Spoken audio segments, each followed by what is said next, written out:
Welcome back to our YouTube channel, ladies and gentlemen. Now, during Ruto's campaign, 2022 August, some years back, Ruto used to emulate Uhuru on heavy taxation, which Uhuru imposed on Kenyans.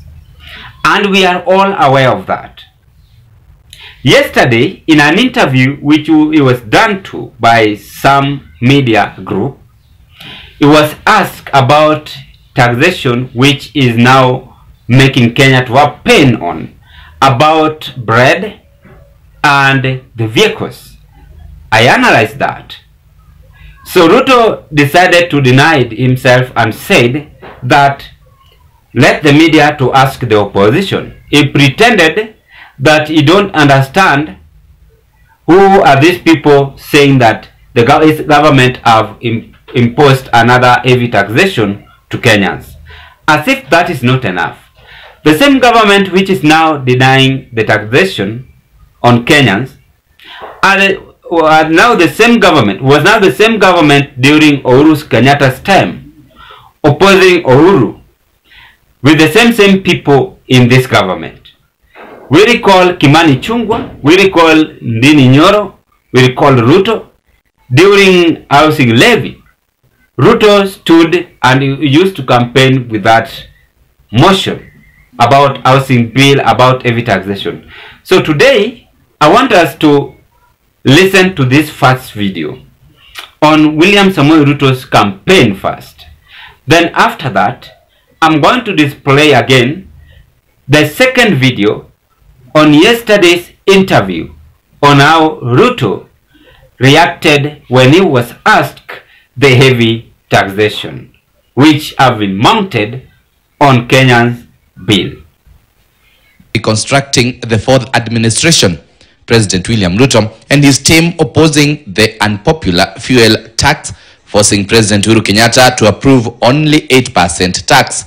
Mimi nataka niwaeleze ya kwamba these people don't understand the damage they are doing to the people and the economy of Kenya. Kwa hii taxes wanaongeza usiku na mchana. This house actually voted to defeat the proposal by government to put VAT on fuel. But Honorable Speaker, through veto powers that the President enjoys under Article 115 of Article 4, Honorable Speaker, that was defeated because we could not raise the 2/3 majority, Honorable Speaker. Not just insensitive, but is very inconsiderate to the people of Kenya. At such a time that our economy is at its knees, Mr. Speaker, it was despicable to see our government increasing the cost of life, Mr. Speaker, to Kenyans. Those in the Tanga wing that supported President William Ruto, then the deputy, even coined a narrative, listening to the ground. We have engaged our constituents on the realities of economic situation in light of many impediments that have destroyed the commercial, business and entrepreneurial efforts of the people we represent, and have come to conclusion that the next political discussion must be on economy.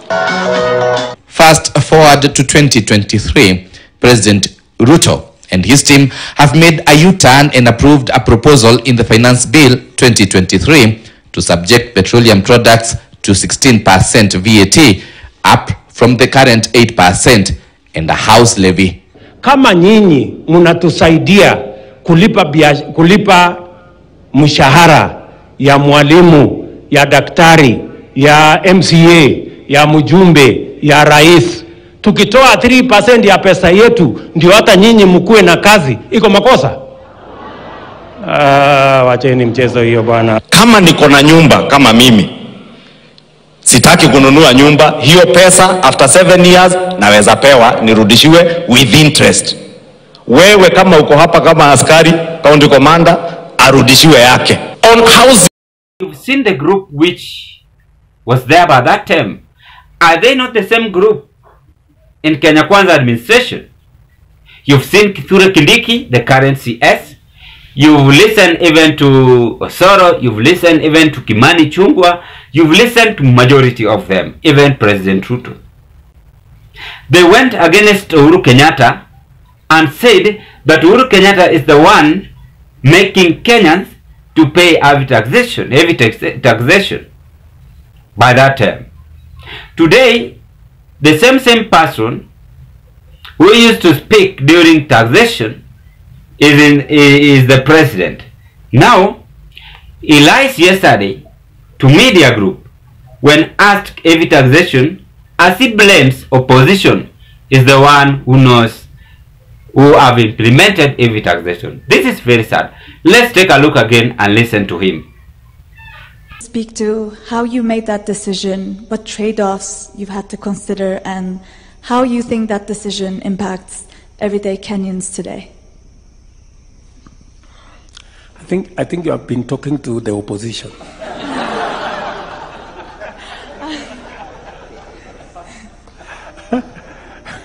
Because they are the ones who are driving this narrative that I have increased all the taxes.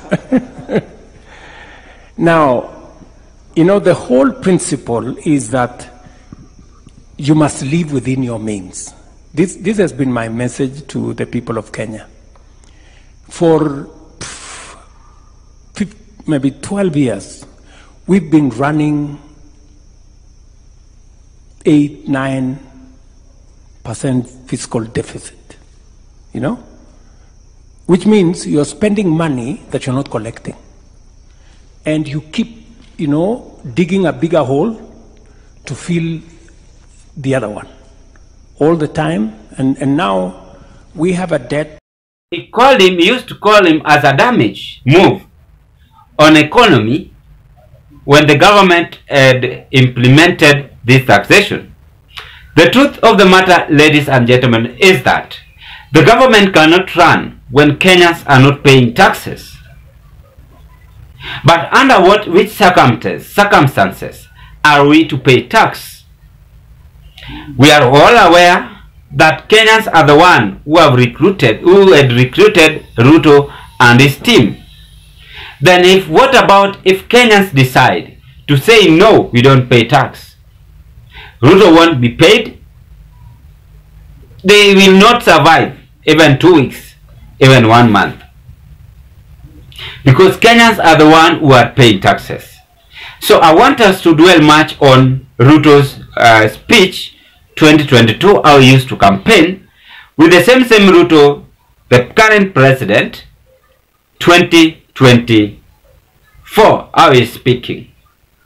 It's the same speech, but different man. Speeches are the same, but different man. You see, on the first speech, Ruto used to mention Uhuru Kenyatta, and he used to blame Uhuru Kenyatta that Uhuru is the one who was making Kenyans to suffer on this heavy taxation. Just 2 days ago, after he had also proposed the taxes on bread and vehicles, he was asked in social media, you are the ones who have increases the tax to Kenyans. Our president stood and said that opposition are the one who knows the heavy taxation his administration have been implemented. Do you want to say that Ruto is not understanding whatever is taking place in its administration? Those are the questions we ought to ask ourselves. There is a very big lie here. And this big lie have been revealed on the 2 videos I've just displayed. The current housing levy which we are now being deducted, or which you are being deducted, they refused it during Uhuru Kenyatta's time. Kimani Chungwa went to parliament and opposed this. But now the same people who opposed this about taxation which Uhuru proposed are the ones who have now made it clearly to Kenyans to pay taxes. So this government is lying, and this is very sad. The truth of the matter is that these people are squandering billions of money on their own benefit. But they have to know that Kenyans are very wise enough. There are people, we have people who are very intelligent. You can't lie to Kenyans on a broad daylight. You are a leader, you lie on a live camera, you don't want to speak the truth. Kenya Kwanza administration knows why they are increasing heavy tax to bread, heavy tax to vehicles, and any other things. This is not the first time Kenyans are paying heavy taxation. But it pains when some Kenyans toil day in, day out to pay tax, but some of tycoons or tumbocrats in the government are the ones squandering the money. That is why Ruto was asked by social media, you as the president, are you aware of this heavy taxation?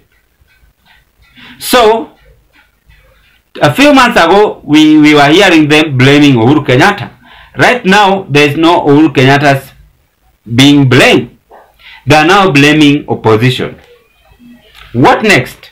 Today is opposition they are blaming, that they are the ones who are aware that government have increased its taxes. What if our country will not have opposition? What a blame nani? That's the question we must now ask ourselves. So Ruto is very much confident. Number one, he fears, he don't want to be known that he is overtaxing Kenyans. Number two, he knows that there are some cartels who are stealing billions of money in the parliament. In any case, if they're among the team benefiting, then there's always time for everything. All monies we steal, we squander, we will all leave them. Moi aliiba pesa ngapi? Sahi ako chini.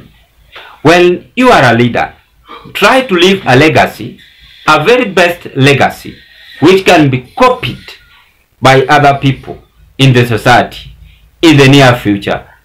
For our grandchildren, for our children, even for his generation. Because he is the current president in the Republic of Kenya. Now he's denying he don't understand this heavy taxation. This is very sad. And let's wait and see the reaction on the other side of opposition he have mentioned. Ladies and gentlemen, drop your opinion on today's analysis. But before I conclude, if this might be your first time watching me as on Kenya TV YouTube channel, please do me a favor. Consider to subscribe to our channel, like the videos, share and give us your opinion. And to the members, I want to appreciate you so much for your support.